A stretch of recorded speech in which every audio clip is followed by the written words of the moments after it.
Ladies and gentlemen, the President of the United States and Mrs. Reagan.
National anthems of the Republic of the Philippines and the United States of America.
Pandaigdigang pakikipaghamok.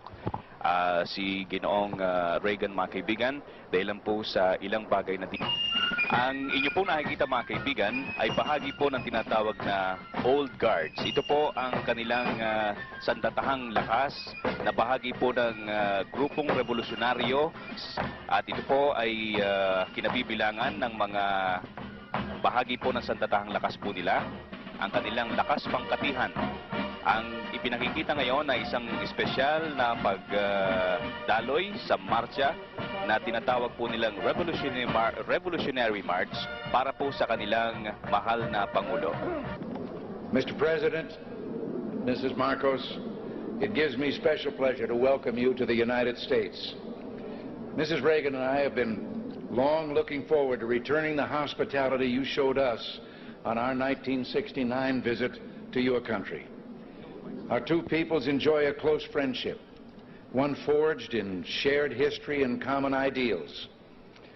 In World War II, Americans and Filipinos fought side by side in the defense of freedom, a struggle in which you, Mr. President, personally fought so valiantly. The values for which we struggled, independence, liberty, democracy, justice, equality, are engraved in our constitutions and embodied in our people's aspirations. Today, our ties remain strong, benefiting each of us over the full range of our relations. Politically, we tend to view many world issues the same general way. Yours, Mr. President, is a respected voice for reason and moderation in international forums. The Philippines, with its ASEAN partners, has taken the lead in search for self-determination for the people of Kampuchea. In that vein, let me also pay tribute to you and Mrs. Marcos' personal leadership and commitment to the care of refugees in Southeast Asia. Under your direct sponsorship, the Philippines Refugee Processing Center has become a model of its kind in encouraging the development of self-sufficiency and the restoration of human dignity. The Philippines and you, Mr. President, play an important role in addressing the problems of economic development in the world. At Cancun, we made a new start toward a more effective and practical dialogue and improved cooperation among industrial and developing countries. Your leadership in that area, Mr. President, is vital and widely respected. Under your leadership at home, the Philippines can boast a record of solid economic growth over the past decade, attributable in significant part to its hospitable attitude toward free enterprise and private initiative. Your country's dedication to improving the standard of living of your people is an effort in which we've been delighted to participate through bilateral and multilateral economic assistance. Your continuing interest in better nutrition has led the Philippines to achieve self-sufficiency in food grain production. You can also point with pride to the success of your rural electrification program, now bringing benefits to an increasing number of remote regions. And I find it a matter of personal satisfaction that your country and my home state of California are both pioneers in developing geothermal power to replace expensive energy imports. The United States remains the Philippines' leading trading partner, and American firms are the largest foreign investors in your country, reflecting their confidence in your progress and prospects for economic growth. We have welcomed the growing two-way trade between our nations and have been pleased that we've been able to keep our markets for the products of your growing manufacturing and industrial sector the most open of any country in the industrialized world. America considers itself especially fortunate to have nearly 1 million persons of Filipino heritage now residing in our country. They bring with them their energy and their talents, and they contribute enormously to the rich diversity of American society. Similarly, thousands of Americans, enchanted by the beauty of your nation and by its people, have chosen to live in the Philippines. Our security relationship is an essential element in maintaining peace in the region and is so recognized. This relationship, one of several we have in the Western Pacific, threatens no one but contributes to the shield behind which the whole region can develop socially and economically. Mr. President, under your leadership, the Philippines stands as a recognized force for peace and security in Southeast Asia through its bilateral efforts and through its role in ASEAN, which is the focus of our regional policies in Southeast Asia. Mr. President, Mrs. Marcos, the United States deeply values its close friendship and alliance with the Philippines. We seek to use this visit to further strengthen our ties with your country. Nancy and I are personally delighted that you're here, and we say welcome to the United States, welcome to our national home.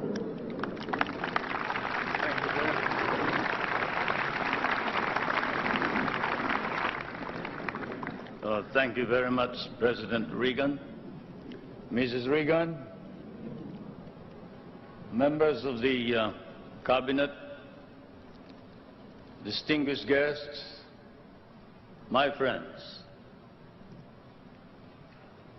on behalf of the 50 million people of the Philippines, Mrs. Marcos and I express our gratitude for your warm welcome to Washington and to the United States of America.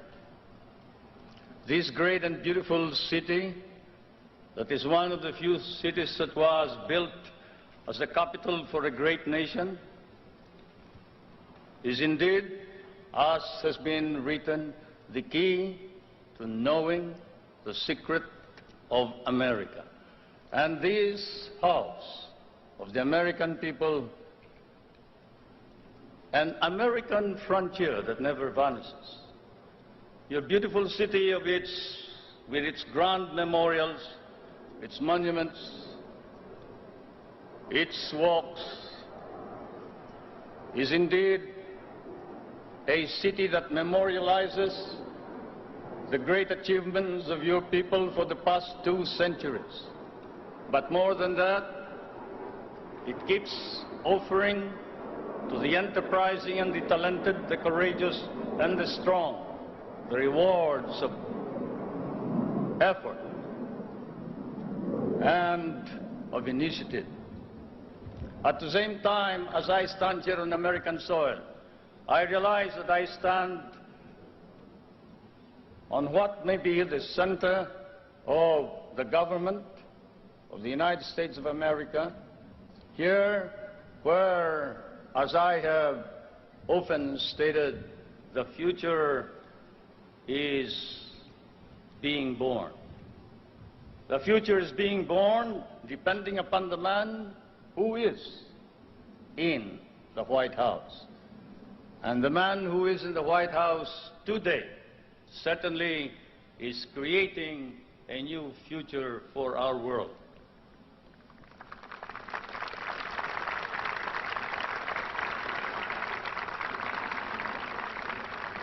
For Mr. President, I come from that part of the world wherein the poorest of the world's population live. I come from that part of the world that cherishes an image of America with its ideals, its dreams, its illusions. I come from the Philippines, a part of Asia which has been molded along the principles of American democracy.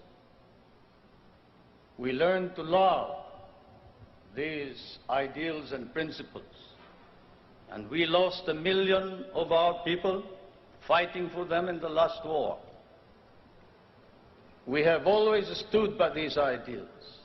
We shall continue to do so, whatever may be the cost, at the risk of our fortunes, our lives, but more important of all, our honor. We stand for the ideals of democracy that is our legacy from the United States of America.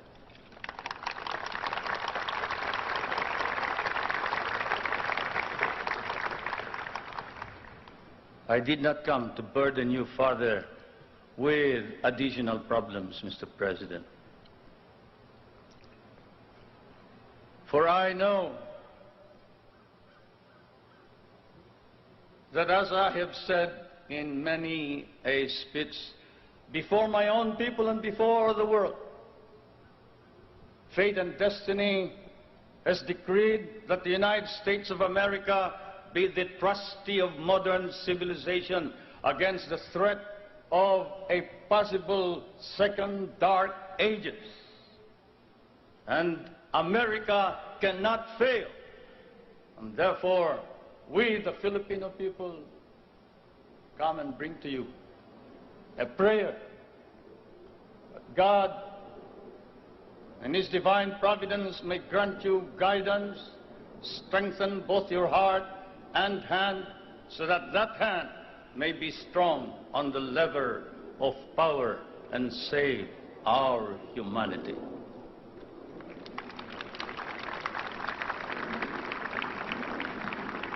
If America fails, then the world is lost.